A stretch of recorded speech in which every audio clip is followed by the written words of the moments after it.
Good evening, everyone. Today, I'm Pragya from the IF team, and I welcome you all to the Career Cafe session. Today, we have Sukriti Grover with us. She's a celebrity stylist and the co-founder of the label Sukriti Akriti. She will be sharing with us a deep insight into the niche of business and talk about being a freelancer in the fashion industry. So over to you, Sukriti.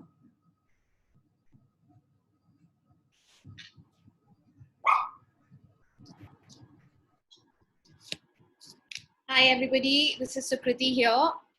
So first I'll start with my introduction and how I started what I did and the education I got and what I made out of it. So I'm a celebrity stylist and I'm also a costume designer for films. I run an Indian fashion label called Sukriti and Akriti. So basically, I started studying design at NIFT Delhi, National Institute of Fashion Technology. The course I took up was fashion communication. I did my undergrad in that. So fashion communication as a course was a great course because it gave me an insight into a lot of things. It was a very diverse course, which made me realize things I liked and I didn't. So the course had fashion photography, fashion styling, fashion journalism, basically everything to do with fashion besides making the clothes. It's basically fashion promotion. So that gave me an insight into what I really liked, and I realized that fashion styling was something that I was very keen on, and which led me further to do my MA in fashion styling at Istituto Marangoni in Milan, where I mastered in fashion styling.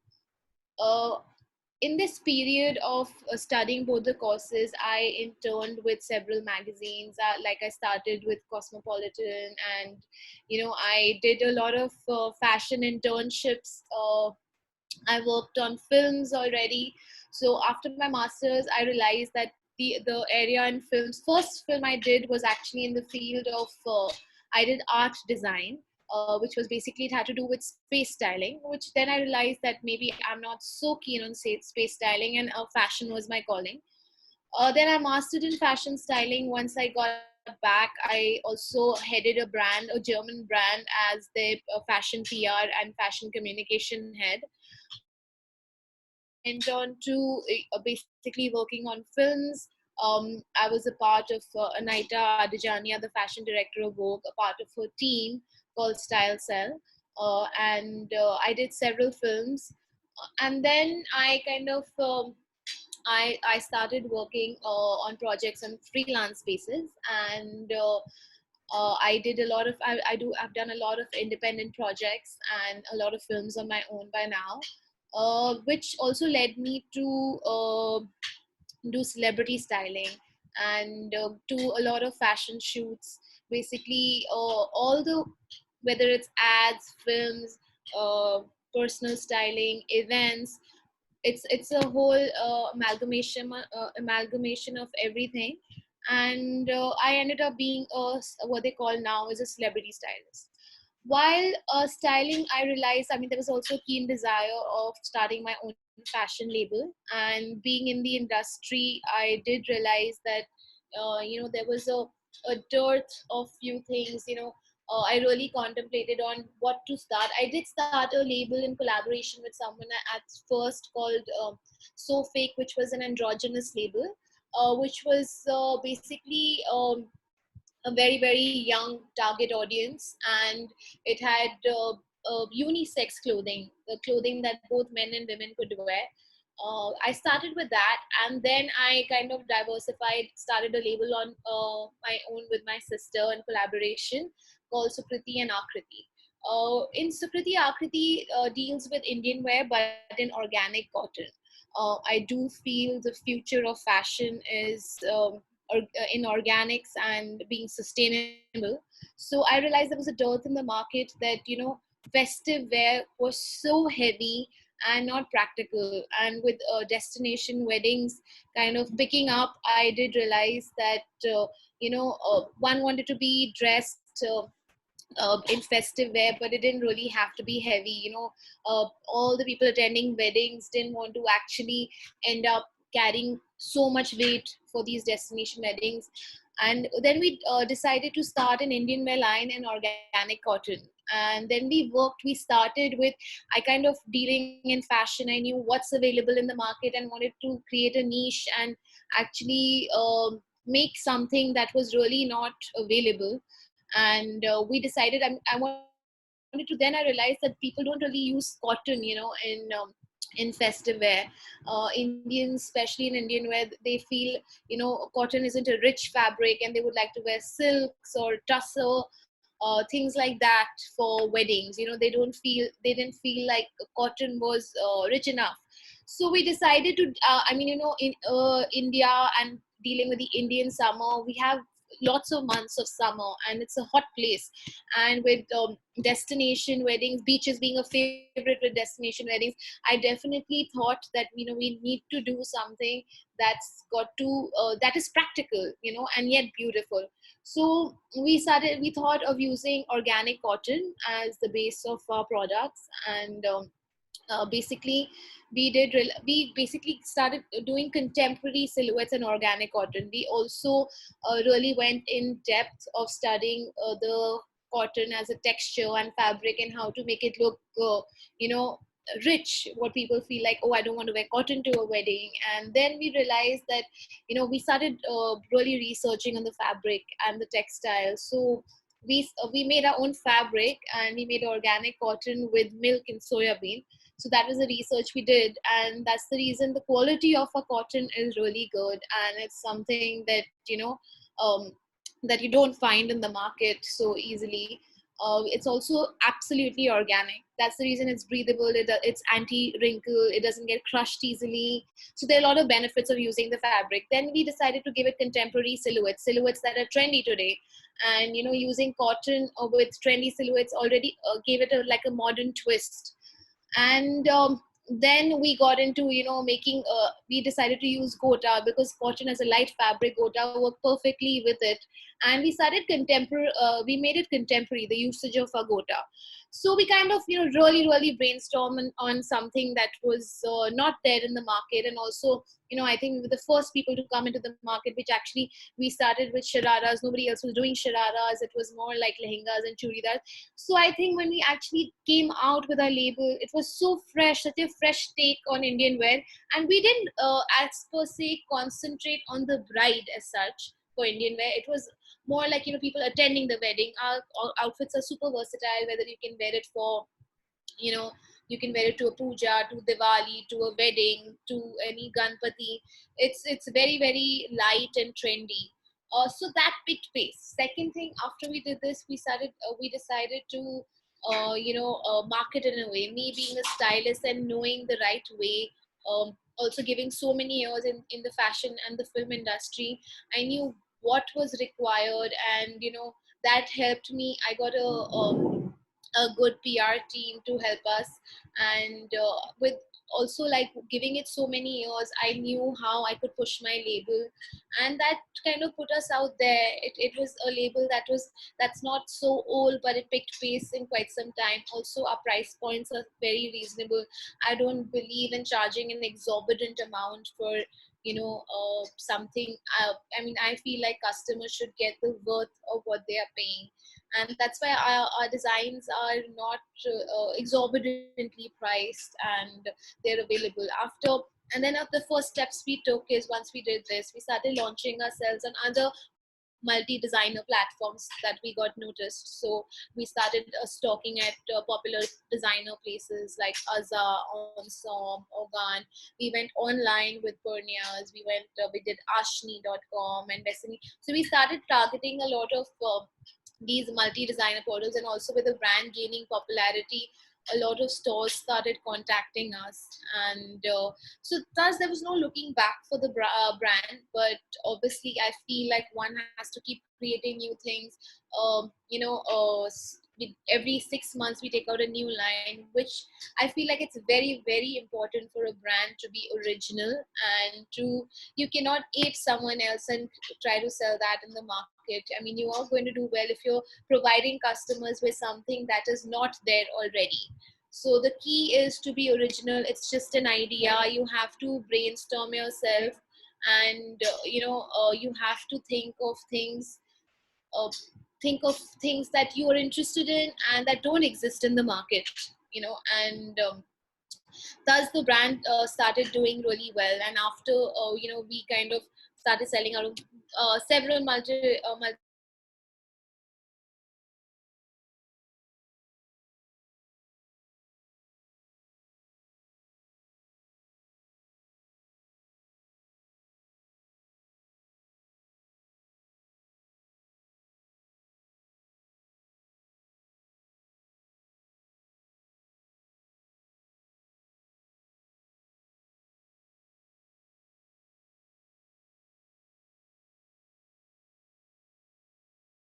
So, other things that I would like to talk about in this thing is my key thoughts on the area and expertise of the COVID. So, basically, COVID has definitely hit everyone badly, all businesses badly, and it's been a lockdown for 4 months.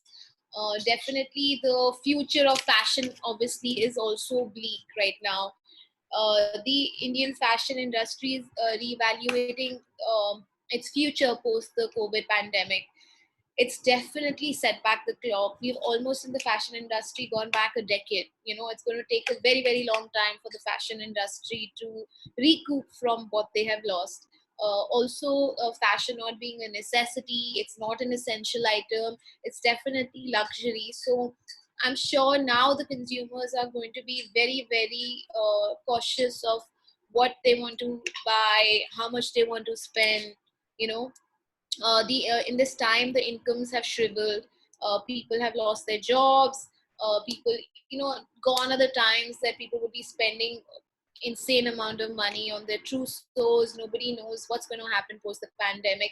See, we can only anticipate how the pandemic has affected us and what is going to be the consumer behavior post the pandemic. But it's definitely, I think, fashion brands specifically have to kind of rethink everything. They still, like, months have gone down, and for us, like, for example, we have still retained our entire staff, all the employees, all the tailors, craftsmen, everyone. We have paid salaries, and this can only go on for a few months. It cannot go on like if the things continue like this. So definitely all brands have to kind of pause for a bit and reevaluate how things are going to be.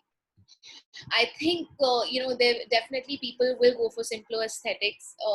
People will definitely invest in classics as opposed to fashion fads. Into timeless pieces. People are not going to have, now it's going to be mindful expenditure. People they will want to get the worth for their money, and it's extremely important for us as a brand, to maintain the artisans and the craftspeople. They are the backbone of the fashion industry, and India as a country is really blessed to have such amazing craftsmanship that you don't get anywhere else in the world. We have to be proud about this, about our culture, and that's what we have to protect. I think definitely post this pandemic, things are going to get, people are going to start localizing a lot more. Global brands are not going to be as, small home brands should be supported, because that's where the country's strength lies, in small businesses in the country, brands from the country. And it's amazing when you look at it, because it's the only time. A lot of countries have suffered from recessions, but at different times. They have some countries have recession at a particular time, and the other countries have it at some other time. But this is the first time that the entire world has been hit by a pandemic, and the whole world has shut down together. So business on the whole for the entire world has been hit, and the fashion industry is reacting in the same manner. There is definitely a crunch on turnovers and cash across the entire fashion industry. Luxury goods would be they would take a really, really long time to get back into flow. I think it's the last thing that will come now in this whole circle of getting back into flow would be luxury goods. Also, I would, I would like to reevaluate what things would be post this COVID. What is things I maybe as a brand are concentrating on, what are the things that require our immediate attention, and what I as a designer and a stylist foresee in this post-pandemic world. Definitely we will have to find a new way to reach out to the audience. It can no longer be the same way how we approached clients and fashion. Clients have to be assured about their safety and security. We will have to be digitally very, very strong. The digital game has to step up, both in terms of social media as well as in terms of transactional methods. There will have to be easy transactions provided on the websites. Also, uh, you have to find a connect with the audience, and you'll have to work on your digital marketing as well as your shopping experience that you provide to the clients. Also, I feel like after the world's always hit by something big together, there is obviously a new trend that is kind of that the world sees at the same time. So I definitely see, like, how things in post COVID period will be. There will be minimalism for sure. Minimalism is going to be the key. It's going to be, everything is going to become simple, clean, and less of everything. Definitely, everyone has become more conscious, and everyone around the world has come to realize the amount of waste that's happening. Like, in the fashion sector, around the world, people have realized that how the fashion world was wasting so much money, having like a fashion turnover and new collections like every 4 to 6 months, which is not required, because the what you're providing is way more than the consumption. So much money is splurged during fashion weeks. All of that definitely is going to get curbed. The experiences are not going to be the same. There's not going to be such wasteful expenditures in the fashion front. So I definitely see a big change, and I feel like there's a kind of a fashion wave that happens, and minimal things with like a simplistic uh, approach to it would be the key, basically. And that's how it's going to come across in every front, whether it's a design field, whether it's architecture, whether it's food. Everything is going to have a very, very simple approach to things. And that's what I see in clothing also. It would definitely make more sense making classic pieces, simpler pieces with good price points. Giving the customer what they want at a good price would be key. Like, I mean, of course, somebody like me, everyone's incomes have shrunk. So even post pandemic, I'm ordering something, I would want the worth of what I'm ordering. And I mean, I don't think things are going to be elaborate for us. Like, bridal season's big, and bridal seasons is something that's always going to be there. Bridal fashion is something that's always going to be there. Weddings are something that won't stop, but definitely the approach to weddings would stop, would be very, very different. The way weddings were like a mindless money game, and having elaborate exotic weddings, I don't think that's going to happen. The scales of everything have shrunk, and weddings definitely will be of smaller gatherings, not insane amount of money spent on trousseau. So all of that would definitely change post pandemic. And with people having more private, intimate affairs, things and approach of people has changed. They rather have intimate affairs as opposed to big elaborate weddings. And now I think let's talk about, if you have any questions, guys, you can let me know at the end of the session, so I can answer all your questions. I just want to one second. I'll just, okay, so am I okay, deep diving your thoughts, future trends. So basically, I would like to tell all of you who are looking at, who would, I mean, some questions that have been sent to me already, that you guys would like to know, if how to go about freelancing. See, I feel like, in terms of now, in after COVID and this pandemic, jobs have definitely reduced. A lot of people have let go of a lot of their staff, employees. It might definitely be difficult to get jobs till things are back into flow and there's a demand for them again. People are definitely, I think freelance would be the way to go about things. Definitely you should get digitally very strong, because the future is digital. Everything is going to be online, whether it's your work, whether it's a lifestyle. Being online is going to be a lifestyle, whether it's your food, it's your meetings, everything is going to be online. So digitally you guys should definitely be strong and look at professions that have something to do with digital, because that's the future of everything. And people's attitude to life and the lifestyle has changed. Everyone's doing, people couldn't do without gyms, they couldn't do without going to the yoga classes, but now everyone is following an online trainer. So this was coming maybe like another 5 or 10 years later, where things would be absolutely digital. But this pandemic has made this come faster and closer to us. So I think definitely you should become digitally very strong. And freelance, like I work as a freelancer, definitely there are pros and cons of being a freelancer, because you have work for a certain period of time, and then there could be a bleak period. But I still feel, especially post COVID, freelancing would be the way to go, because a lot of companies would only be hiring people for a particular project.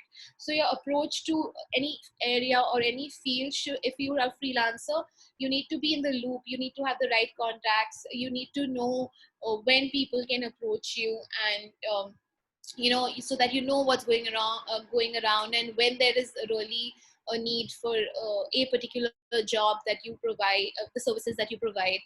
So you need to know what's happening around, you need to be very well connected. So if you're a freelancer, you need to know that when there is some kind of job in your field, you are aware and informed about it. That is a key of a freelancer. So I definitely think that you have to be really proactive, and you need to be in the circle, in the loop, to know what jobs are out there. And that is definitely a pro. And also that you're not bound by a job, so you can do a project and move on to another. So if you want a few months off, or you want a few days off between two projects, you have that, to do other things, maybe other hobbies or other things that you would like to do or concentrate on, as opposed to just providing the service that you do. So that's how I worked as a stylist. I was a freelancer, and I had enough time to work on a label as well, because I was a freelancer. Like if I was on a salary job, I probably wouldn't have found that time to actually start my own fashion label. So they definitely have their pros and cons. And but I feel that freelancing post this pandemic situation is definitely going to be a pro. Yeah. And now you guys can let me know if you guys have any questions as to anything that I have said, or you would like to ask me anything. If any of you are interested in the fashion or film line, you can let me know your questions now.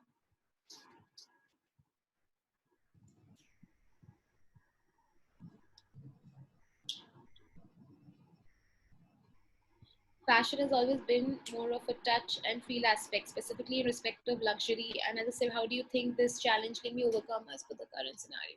So, like I mentioned that I do agree, like, this is definitely, it was about an experience for someone in terms of fashion, the luxury industry.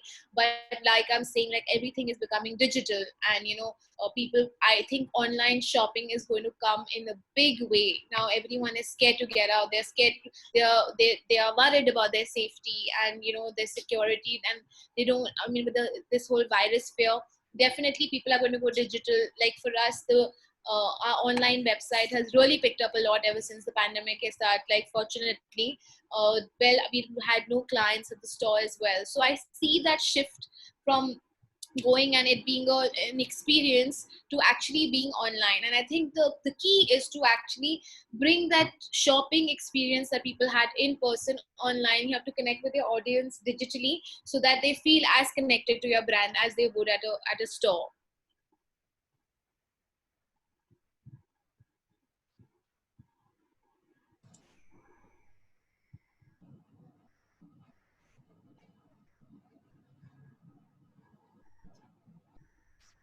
Anyone else? Any other questions?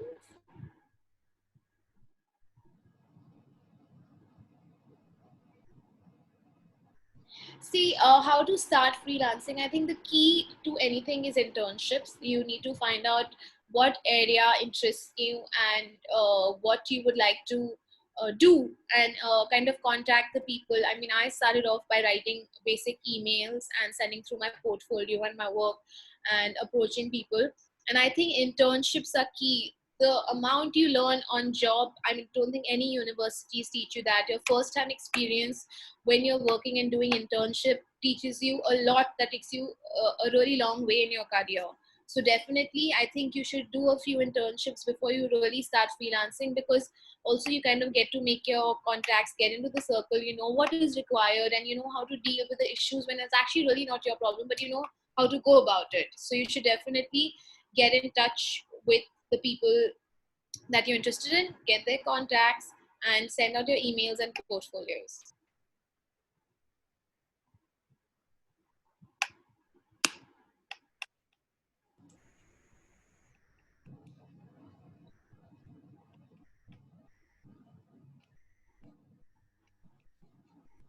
You're welcome. Any other questions?